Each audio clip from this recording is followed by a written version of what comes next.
Hello everyone, Julie Miller Davis here, and it is day 3 of I'm Back, and we are talking the next week or so about the journey I've been on, and then lead you into the journey that's coming, which some really exciting stuff is in the works for my business, and I can't wait for you to travel along that next leg with me. It's a great time for me to be doing this because I just passed my 3-year anniversary. So when I first started speaking and getting the idea for this business, or not the idea, but started putting it out there and putting myself out there, it was April of 2015. I had a few speaking gigs and things like that lined up. But actually, July 24th, which is just a day or two ago, was the day that I guess it was yesterday, was the day that my website went live 3 years ago. Isn't that exciting? Kind of fun. And so it's a really good time for me to take you on my journey a little bit so that you can know how I got here from there. And so yesterday we talked about how I launched my website, got my brand together, started figuring some things out, and put these workshops together that I was doing once a month. And hello. So in September of 2015, what I started doing, because I'd been networking everywhere, was I launched these workshops that my plans were to have one workshop a month here in Colorado Springs and one workshop a month in Denver. And let me tell you, the best laid plans, like I said above, what happens when they don't go how you imagined. I really and truly thought that I would be able to get 6 to 10 people every single month to come to these workshops in the Springs and in Denver. And what I started finding was that trying to find that many new people or get people to register and be involved every single month was next to impossible.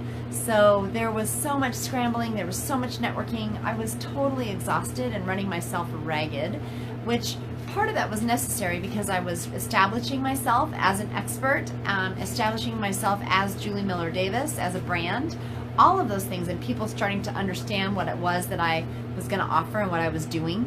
And so for September, October, November, December, for 4 months, I did these workshops, and it was I was so naive because I thought that by January or so, people would that I would have a waiting list, that people would have to wait, like, oh, we're full for January, but so let's get you signed up in February.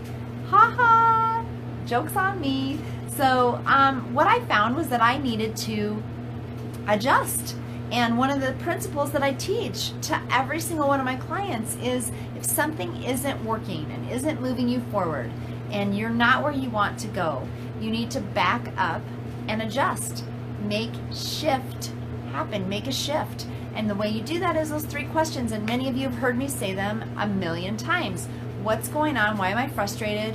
What part am I playing? And what can I do differently? The power question is, what can I do differently? I could blame it on the people not showing up all day long, but it was about me. So what I did was pulled back a little bit I pulled back from those workshops. And now when I do a workshop, it gets pretty full because they're few and far between, and people are ready and chomping at the bit. And now I have the 2-day event, which comes once a year. So, and it's coming up in October, so people are ready for it. They want it, and it's something worth their time and money to come to, and effort. And excuse me. Well, that's live video for you, folks. A little sneezer.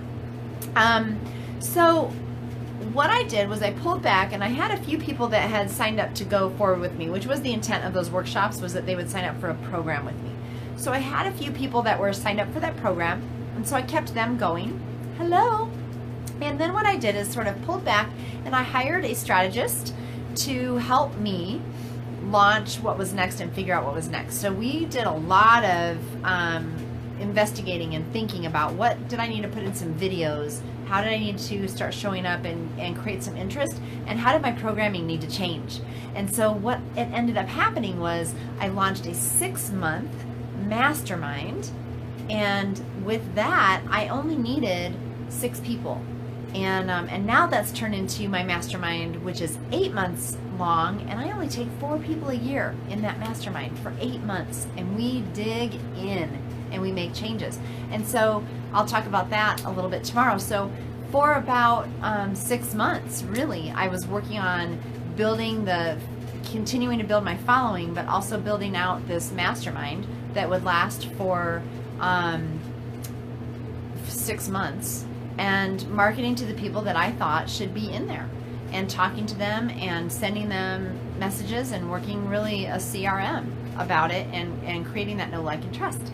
And so it's a hand-picked thing, and we made it work. And I had 4 people in the first one. I was running 2. I was running one in the Springs and one in Denver, and I had 2 people in each one, and then just kept working and working and working it. And guess what? The very next one, I decided not to run 2 simultaneously. I did 1 group with 2 people from Denver and 2 people from Colorado Springs, but we ran 1 group of 4, and it was amazing, amazing. So I did that several times over the next year and a half, and so that was the next leg. And in the midst there, you guys, I hired some coaches, and I want to talk about that. I did hire my strategist, and we worked through that part of this stuff, but I want to talk about what happened after that, because then I had to start really working on where was I weak, what did I need to do to build my business that nobody else could do.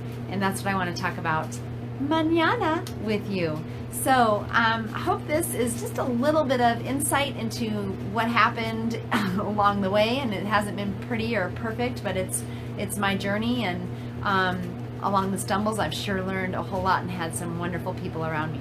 So I will talk to you tomorrow. In the meantime, be more productive, make some shift happen, and I'll see you tomorrow. Bye.